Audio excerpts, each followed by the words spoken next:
Bienvenue à la chapelle, bienvenue à tous ceux qui sont là aussi pour la première fois. On est tellement contents que tu sois avec nous aujourd'hui. On espère que tu vas aimer cette réunion. Je m'appelle Jean-Philippe Baudry, je suis un des pasteurs ici à la chapelle. Puis ce matin, on continue notre série « 8 conseils pour ne pas rater ta vie ».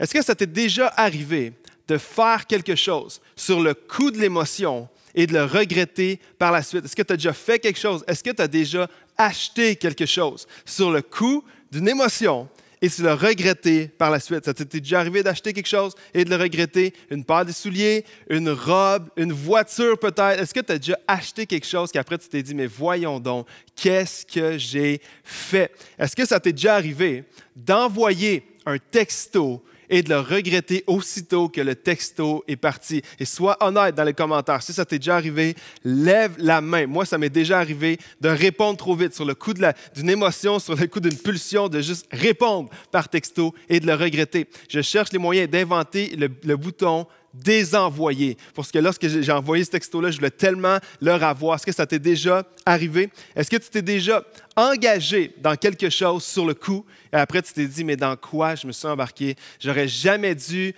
m'engager là-dedans. Est-ce que ça t'est déjà arrivé de faire quelque chose sur le coup d'une émotion, le coup d'une pulsion et de le regretter par la suite? Moi, ça m'est arrivé plein de fois. Il y a plein de moments dans ma vie où j'ai dit quelque chose que sur le coup d'une émotion, je l'ai dit, puis je l'ai regretté. Après, il y a plein d'autres fois dans ma vie où j'ai fait des choses, j'ai pris des décisions sur le coup d'une émotion, puis je l'ai regretté. Puis une fois dans ma vie que je me rappelle comme si c'était hier, ça fait de ça plusieurs années. C'était dans le temps des fêtes. Et comme à chaque année, je suis dernière minute pour faire mes emplettes, mes achats pour les cadeaux de Noël. Puis là, j'étais au centre commercial. Puis alors que je sors de ma voiture, c'est la folie, tout le monde est là, le stationnement est plein. Et je viens de sortir de ma voiture, j'apprête à rentrer dans le centre commercial.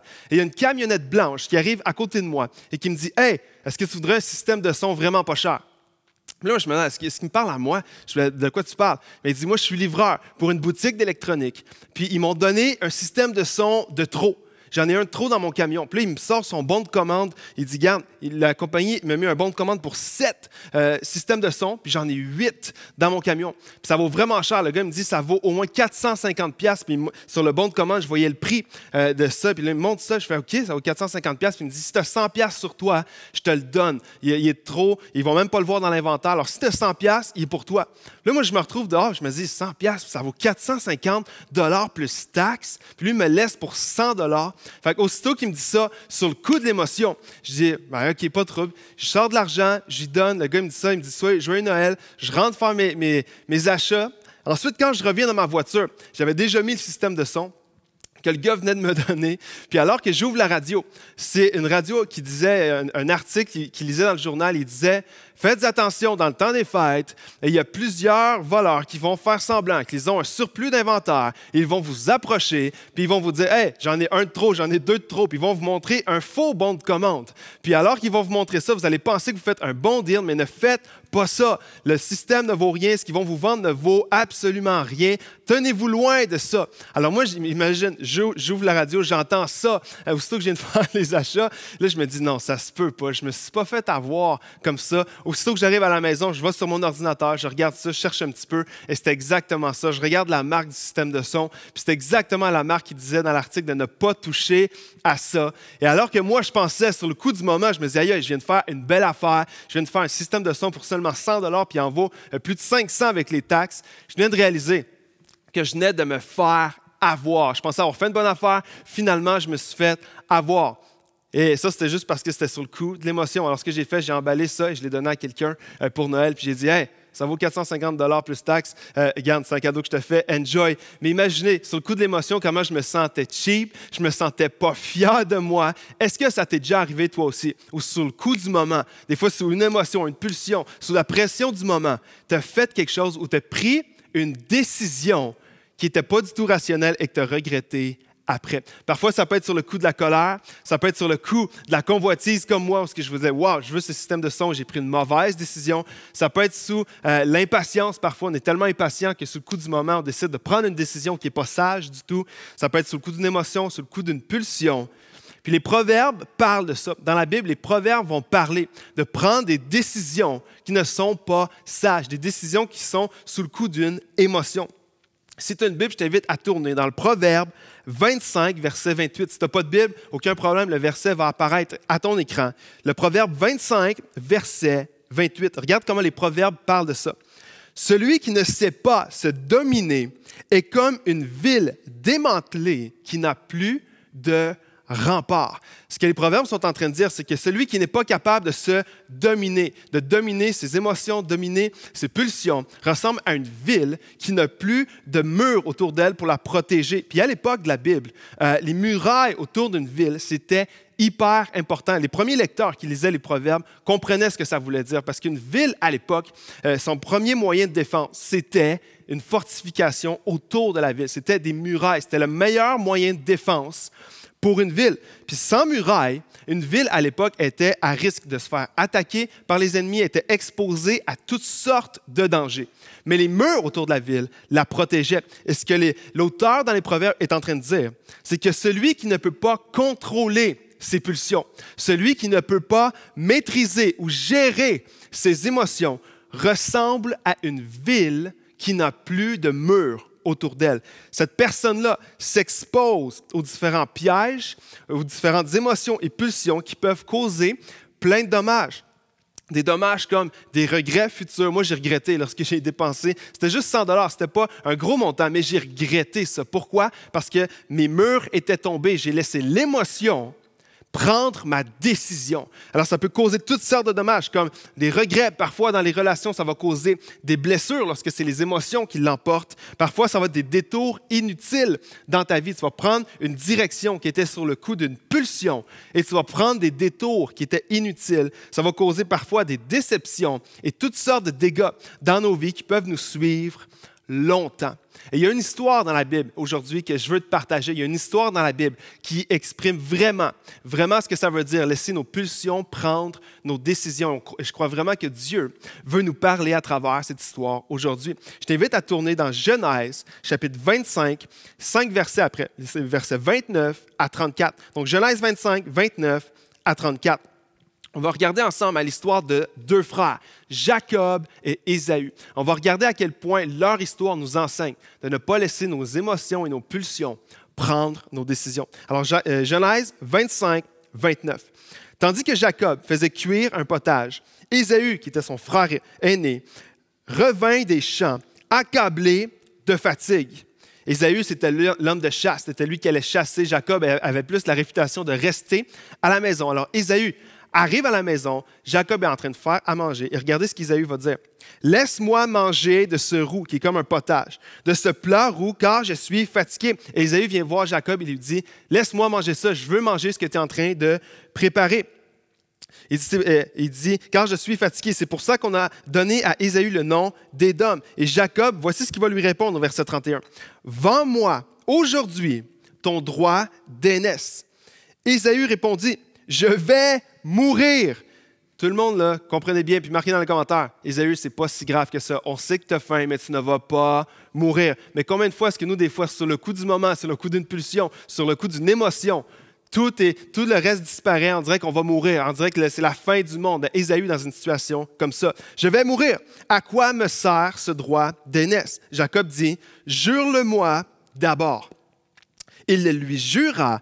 Il vendit son droit d'aînesse à Jacob. Dernier verset. Alors, Jacob donna du pain et du potage de lentilles à Ésaü. Il mangea, il but, puis se leva et s'en alla. C'est ainsi qu'Ésaü méprisa, ou d'autres mots vont dire gaspilla, le droit d'aînesse. Dans toute l'histoire des mauvais deals, dans toute l'histoire des mauvais contrats, des mauvaises transactions et des mauvais échanges, cette transaction-là, le deal que Jacob et Ésaü ont fait ensemble doit venir au top de la liste, doit venir en haut de la liste. Et si tu suis le hockey des Canadiens, tu dis non, l'échange de Scott Gomez avec Ryan McDonough, c'est le pire échange de tous les temps, j'aimerais dire. Ésaü et Jacob, c'est de loin pire que Scott Gomez. Et alors imaginez, ces deux frères, Ésaü est l'aîné. Et à l'époque, lorsqu'il était le frère aîné, l'enfant aîné de la famille, ça vient avec des privilèges. Et dans le texte qu'on vient de lire, il parle d'un droit d'aînesse. Mais le droit d'aînesse, qu'est-ce que c'est ça? Le droit d'aînesse, lorsque tu es l'aîné de la famille, ça te donne une double portion de l'héritage familial, déjà en partant. Comparé à tous les autres enfants, tu as le droit au double de l'héritage de tes frères et de tes sœurs. Et ça te donne l'autorité du père. À l'époque, c'était très important. Lorsque le père décédait, à qui revenait l'autorité de la famille? Ça revenait toujours à l'enfant aîné. Alors, lorsque Ésaü prend son droit d'aînesse, il est en train de laisser aller la double portion de son héritage, il est en train de laisser aller à Jacob l'autorité sur la famille. Jacob devenait alors l'héritier numéro 1 de la famille. Et Ésaü, sur le coup de l'émotion, sur le coup d'une pulsion parce qu'il avait faim, il a sacrifié son droit d'aînesse pour un bol de soupe. Peux-tu t'imaginer ça? Peux-tu t'imaginer Ésaü faire une décision, prendre une décision aussi irrationnelle que ça? Échanger son droit d'aînesse, quelque chose qui était aussi précieux, qui avait autant de valeur, puis qui était tellement important. Ce droit d'aînesse-là lui donnait littéralement une route qui était tracée devant lui pour le reste de sa vie. Et Ésaü va échanger tout ça pour un seul repas, puis pas un steak, un bol de lentilles. Il va échanger tout son avenir contre un bol de soupe parce qu'il avait faim maintenant. Ésaü a échangé ce qui était le plus important pour sa vie pour assouvir un besoin immédiat. Puis qu'est-ce que le texte nous dit? Ésaü a mangé, a bu, s'est levé et c'est parti. Ça a duré quelques instants seulement, mais il a échangé son droit d'aînesse contre le bol de soupe. Et ça a eu des répercussions pour le restant de sa vie. Et je crois aujourd'hui que Dieu m'envoie jusqu'à toi, de l'autre côté de ton écran, que tu sois dans le transport en commun alors que tu écoutes ce message, que tu sois dans ton salon, que vous soyez en famille, que tu sois seul. Je crois que Dieu m'envoie de l'autre côté de mon écran jusqu'à toi pour te dire aujourd'hui, ne sacrifie pas ce qui est le plus important dans ta vie pour quelque chose d'immédiat. Ne sacrifie pas ce que Dieu pourrait faire avec ta vie pour assouvir une pulsion immédiate. Ne laisse pas, comme dans le langage du proverbe, ta ville sans muraille, sans rempart, comme une ville où n'importe qui, ou n'importe quoi, n'importe quelle émotion a accès à toi et peut venir faire des ravages. Laisse pas ta vie sans muraille, où n'importe quelle pulsion peut te venir faire des choses que tu vas regretter dans l'avenir. Et ça s'adresse à tout le monde. Peu importe l'âge que tu as, je m'adresse aux pères de famille, je m'adresse aux mères de famille, je m'adresse aux couples mariés, aux hommes mariés, aux femmes mariées, aux pasteurs, aux leaders et aux jeunes. Dieu a des choses de prévues d'avance pour toi. Ne gaspille pas ces choses-là pour assouvir un besoin, une émotion, une pulsion immédiate. Tu vas toujours regretter ce deal-là. Tu vas toujours regretter d'échanger ton avenir, ce que Dieu pourrait faire avec toi, simplement pour assouvir quelque chose d'immédiat dans ta vie. Tu vas toujours regretter ça comme Ésaü. Et aujourd'hui, je ne suis pas en train de te dire que toutes les émotions sont mauvaises puis qu'il faut refouler les émotions. J'aimerais dire que nos émotions sont importantes, nos émotions sont vitales et Dieu nous a créés des êtres qui sont émotionnels. Jésus lui-même, alors qu'il était sur terre, ici même, alors qu'il a vécu pendant des années ici sur terre, Jésus a traversé toutes sortes d'émotions. Les émotions ne sont pas mal en soi. On a vu Jésus être dans la joie. Jésus disait, je suis dans la joie parce que j'ai accompli la volonté de mon Père. Jésus a parfois été dans la joie. Des fois, Jésus était épuisé. Jésus était fatigué par toutes les demandes du ministère. Jésus devait aller se reposer. On a vu Jésus qui était fâché. Il y a quelques endroits, dont une en particulier, où Jésus était tellement fâché de voir l'hypocrisie des hommes religieux, était tellement fâché de voir l'injustice qui était faite aux gens, que Jésus était fâché. On a vu aussi Jésus qui a pleuré, qui était triste. Lorsque Lazare est décédé, on a vu que Jésus a pleuré. L'idée n'est pas de refouler nos émotions. L'idée, c'est pas juste de mettre dans un coin toutes nos émotions. Au contraire, Dieu ne nous appelle pas à refouler ou à étouffer nos émotions, mais Dieu nous appelle à maîtriser et contrôler ces émotions-là. Les émotions sont importantes et nous aident à communiquer avec les autres, à comprendre les autres, à se faire comprendre. Les émotions nous aident à éviter parfois des dangers dans nos vies. Les émotions vont nous pousser parfois à l'action. Les émotions sont très positives et Dieu ne nous appelle pas à les étouffer ou à les supprimer. Dieu nous appelle à les maîtriser et à les contrôler. C'est ça l'appel qu'on a avec nos émotions. Le rôle de nos émotions n'est pas de contrôler nos décisions. C'est notre rôle à nous de contrôler nos émotions. Moi, je ne peux pas laisser mes émotions me guider. Mes émotions sont un très mauvais guide pour mes décisions.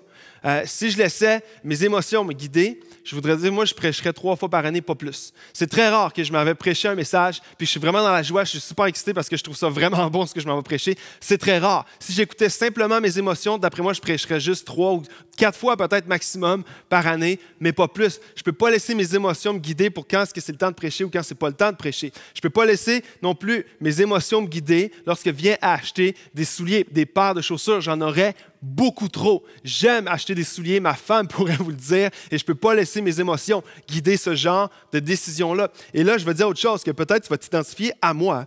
Je ne peux pas laisser mes émotions guider mes décisions lorsque je conduis ma voiture. Je serais probablement en prison aujourd'hui si je laissais mes émotions diriger mes décisions en voiture. Tu sais, la Bible dit de prier pour les gens, mais il y a aussi un verset dans la Bible qui dit qu'on peut imposer les mains aux gens. Et moi, je peux te dire une chose. En voiture, j'aimerais ça imposer mes mains à plusieurs conducteurs. Ceux qui comprennent, disent Amen dans les commentaires. Écrivez Amen. Faites-moi un Amen où on se comprend ensemble aujourd'hui. Et on ne peut pas laisser nos émotions, nos pulsions sur le coup du moment, on ne peut pas laisser nos émotions guider nos décisions.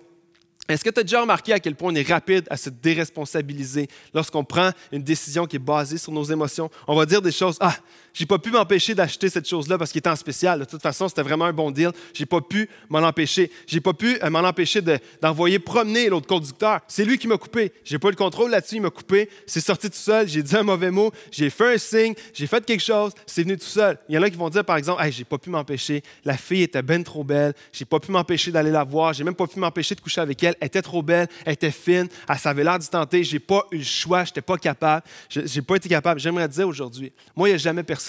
Il n'y a jamais personne qui m'a forcé de sortir ma carte de crédit pour acheter quelque chose sur le moment. Il n'y a jamais personne qui m'a forcé d'envoyer promener quelqu'un sur la route. Il n'y a jamais personne d'autre que moi qui a fait ça. Personne m'a déjà pris mon bras pour envoyer promener un conducteur. Et j'aimerais te dire, il n'y a jamais personne qui t'a forcé à télécharger une application pour rencontrer du monde alors que peut-être tu es marié et tu écoutes ce message. Il n'y a jamais personne qui t'a forcé de télécharger cette application-là. Et c'est pour ça qu'on doit apprendre à contrôler nos émotions, à prendre responsabilité pour nos émotions avant qu'elles nous contrôlent. On doit apprendre à les contrôler avant qu'elles nous contrôlent. Ce n'est pas sur la description de tâches de ta femme, de ton boss, de ton pasteur, de tes amis, de contrôler tes émotions. C'est sur ta description de tâches à toi, de prendre responsabilité pour tes émotions et de les contrôler. Je ne sais pas pour toi, mais moi, je ne veux pas. Je ne veux pas que ma vie soit guidée par mes pulsions, soit guidée par les bols qui vont être devant moi, comme Ésaü, les bols qui vont être devant moi, que ce soit sur la route, que ce soit avec les gens que je rencontre, que ce soit ce que je vois sur Internet. Je ne veux pas que ce soit les bols de ma vie qui dirigent mes décisions. Je veux que ma vie soit dirigée par la parole de Dieu. Je veux que ma vie soit dirigée par le plan que Dieu a pour ma vie, par les valeurs que Dieu m'enseigne dans sa parole. Puis je veux que ce soit l'appel de Dieu sur ma vie qui dirige ma vie et pas mes émotions et pas mes pulsions. Puis si tu es d'accord avec moi, écris « Amen » dans les commentaires. Déclare-le pour ta propre vie aujourd'hui. Et c'est tellement fascinant de voir pour moi les conséquences qu'il y a un moment, une mauvaise décision. Ésaü a eu un moment de ce qu'on sait, un moment où il a laissé une émotion, où il a laissé une pulsion dicter sa décision et il y a eu des conséquences pour le restant de sa vie. Lorsque tu regardes à la suite de l'histoire, lorsque tu regardes à la vie d'Ésaü, si tu connais un petit peu la Bible, tu vas voir que dans l'Ancien Testament, on dit souvent, lorsqu'on parle de Dieu, que Dieu est le Dieu d'Abraham, Isaac et de Jacob. On va voir ça partout dans l'Ancien Testament, que le Dieu est le Dieu d'Abraham, Isaac, qui était le père, Isaac, c'était le père de Jacob et Ésaü, Abraham, Isaac et Jacob. Mais si Ésaü n'avait pas vendu, n'avait pas échangé son droit d'aînesse avec son frère Jacob, on devrait lire en fait que Dieu est le Dieu d'Abraham, Isaac et Ésaü. Mais parce qu'Ésaü, sur un moment où la pulsion l'a emporté, il a échangé l'appel que Dieu avait sur sa vie, l'héritage qu'il aurait pu laisser. Imaginez, tu aurais pu être connu comme le gars qui on dit le Dieu d'Abraham, Isaac et Ésaü. Mais sur un moment, il a gaspillé l'appel, la destinée que Dieu avait pour lui. Alors moi, je viens ici aujourd'hui, je viens jusqu'à toi de l'autre côté de ton écran pour te dire, ne prends pas le bol. Prends une décision aujourd'hui. Prends une décision que tes émotions, que tes pulsions, peut-être que tu as un combat avec ça, peut-être qu'il y a quelque chose, il y a un pattern qui est là depuis longtemps. Prends une décision aujourd'hui. Ne prends pas le bol. Et il y en a peut-être que tu étais sur le bord. Tu étais peut-être juste sur le bord de choisir le bol dans une facette de ta vie. Ne prends pas le bol aujourd'hui. Puis je viens plaider avec toi aujourd'hui. Ne sacrifie pas ta pureté pour un instant de plaisir momentané qui va partir comme ça. Ne sacrifie pas ta pureté pour un moment de plaisir. Ne sacrifie pas ta paix financière en faisant un achat qui est irréfléchi où tu vas t'endetter et tu vas te mettre une pression financière pendant des mois, voire des années. Ne sacrifie pas ta paix financière. Sacrifie pas une relation juste parce que tu veux te faire justice toi-même et tu es fâché. Juste parce que tu es fâché, n'envoie pas le texto qui va faire du mal. Réponds pas méchamment. Réponds pas d'une manière qui va attiser le conflit. Sacrifie pas une relation juste pour te faire justice toi-même. Tu vas le regretter longtemps. Gaspille pas ton témoignage. Moi, en voiture, c'est ce qui me terrorise. C'est ce qui me terrorise. Je ne veux pas sacrifier mon témoignage pour un instant où je perds le contrôle à cause d'une émotion. Sacrifie pas ton témoignage pour ça. Sacrifie pas ton mariage. Parce que tu as une fantaisie qu'avec quelqu'un d'autre, ça va être mieux. Je vais te promettre une chose. Tu vas vivre ce que tu veux vivre et tu vas le regretter le lendemain matin en te réveillant. Je te le promets. Ne sacrifie pas tout ce que Dieu a mis dans ta vie, tout ce que Dieu pourrait faire avec ta vie pour un moment où tu vas le regretter. Le bol va te satisfaire pendant un instant, mais va te le faire payer pendant longtemps. Et ça, c'est ce qu'Ésaü nous enseigne. Et c'est encore vrai aujourd'hui, en 2020. Sacrifie pas ce que Dieu a pour toi pour un bol de soupe. Tu vas le regretter, c'est certain. Et dans le langage des proverbes, on doit apprendre à mettre des murs, mettre des murailles autour de notre vie pour pas que nos émotions, nos pulsions l'emportent. Peut-être que pour toi, aujourd'hui, ça commence par prendre une décision devant Dieu. Peut-être que tu ne l'as jamais fait sincèrement de tout ton cœur, d'aller devant Dieu et de dire « Seigneur, j'ai besoin que ton esprit vienne, me donne des forces pour que mes pulsions, mes émotions, je sois capable de les contrôler. » Peut-être que pour toi, aujourd'hui, c'est ça le pas que tu as à faire. Peut-être que pour toi, aujourd'hui, commencer à mettre des murs autour de ta vie, ça veut dire de reconnaître que tu as un problème. Reconnaître que tu prends des mauvaises décisions qui sont souvent émotionnelles, qui sont souvent sur le coup d'une pulsion. Peut-être que pour toi, aujourd'hui, le premier pas pour bâtir un mur dans ta vie, c'est de dire « Seigneur, j'ai un problème, j'ai besoin d'aide. » Peut-être que pour toi, ça va être de demander pardon à Dieu, de demander pardon à quelqu'un. Peut-être que tu as déjà réagi d'une façon émotionnelle et d'aller demander pardon aux gens qui t'ont fait du mal. Peut-être que ça, pour toi, c'est le pas que tu as à faire aujourd'hui. Peut-être que pour une autre personne qui écoute ce message, pour toi, ça va être d'aller chercher de l'aide. Tu as reconnu peut-être que tu as de la difficulté avec ça et que tu n'y arrives pas par tes propres forces. Peut-être que pour toi, aujourd'hui, de bâtir un mur, de bâtir des murailles autour de ta vie, le pas que Dieu t'appelle à faire, c'est d'aller chercher de l'aide, de t'asseoir avec quelqu'un, de confesser ton combat, confesser tes péchés et de demander de l'aide. Ne sacrifie pas ce qui est le plus important pour quelque chose que tu veux tout de suite. Tu vas toujours le regretter. Puis alors qu'on termine ce message, je vais t'inviter à faire un exercice. Tu peux le faire tout de suite, tu pourras le faire si tu veux après que la réunion va être terminée. Mais je t'invite à faire l'exercice, puis je t'invite à le faire vraiment sérieusement. Tu peux prendre ton téléphone, ta tablette, prendre une feuille de papier si tu veux. Et commence à dresser juste une liste de tout ce que Dieu t'a donné dans ta vie. Que ce soit des relations que tu as, que ce soit des biens matériels, des dons et talents que Dieu t'a donnés, peut-être qu'il y a des rêves qui sont dans ton cœur qui ne sont pas encore arrivés. Commence à dresser une liste de tout ce que Dieu te donne, de tout ce que Dieu a placé dans ta vie, des rêves qui sont dans ton cœur, des aspirations, des objectifs. Commence à écrire tout ça et commence à écrire tout ce que Dieu pourrait faire avec ça, si tu lui donnes et que tu marches dans ses voies jour après jour, que ce soit par exemple dans ton ministère, que ce soit dans ta famille, que ce soit dans ton emploi, dresse une liste, prends le temps, écris les choses que Dieu a placées dans ta vie. Puis pour moi, là, des choses qui sont des aspirations, des rêves, avec tout ce que Dieu a placé, pour moi, de mes rêves, c'est de voir mes enfants grandir. Ma fille rentre à l'école et je me dis, des étapes comme ça, je veux en vivre encore et encore. Je veux être là à chaque étape de sa vie. Je veux les voir grandir. Je veux être un bon père pour eux. Je veux être là quand ils jouent au soccer. Je veux être là quand ils font leurs activités. Lorsque, par exemple, nous, en ce moment, on implante la chapelle à Québec. Lorsque nous, on rêve, ma femme et moi, cette église-là, depuis maintenant des années,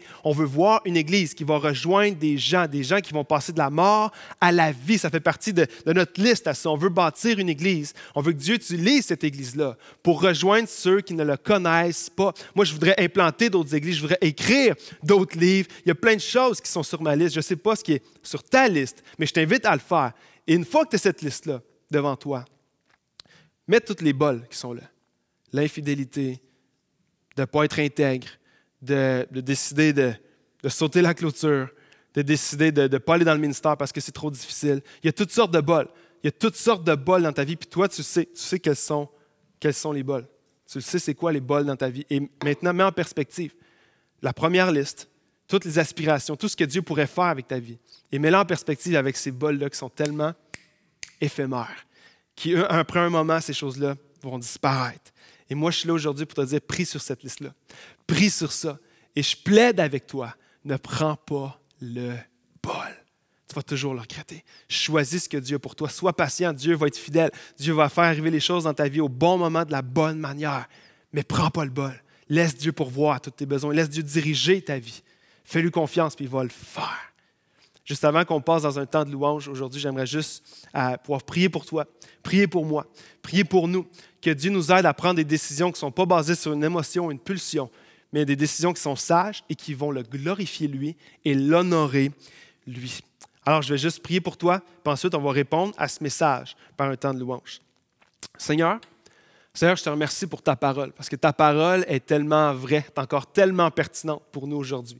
Puis alors que ta parole s'est communiquée, lorsqu'on regarde à l'histoire de Jacob, Ésaü, lorsqu'on regarde le Proverbe 25 qui nous parle d'être une ville fortifiée pour se protéger des attaques de l'ennemi. Seigneur, je te prie dès maintenant, pour chaque personne de l'autre côté de l'écran, Seigneur, qui lutte avec des émotions, peut-être qui l'emportent trop souvent, ou des pulsions qui les poussent à prendre des mauvaises décisions. Je te prie maintenant, Seigneur, que dès cette seconde-ci, ton esprit vienne les visiter, vienne faire du bien et mette des convictions dans les cœurs, qu'il y a une décision qui doit être prise. Seigneur, que chaque décision que nous allons prendre, on ne veut pas que ce soit basé sur une émotion, sur un coup de tête, sur une pulsion. On veut que nos décisions, Seigneur, t'honore, toi, te glorifie, toi, sois sage, sois ancré dans les principes de ta parole pour que nos vies puissent te glorifier, Seigneur. Alors, je te prie pour chaque personne qui a besoin de faire un premier pas aujourd'hui.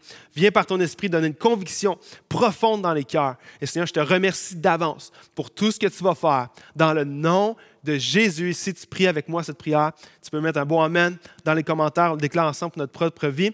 Si tu as été interpellé par le message, je t'invite à nous écrire à bienvenue@commerciallachapelle.me. Maintenant, on va juste répondre à ce message ensemble dans un temps de louange.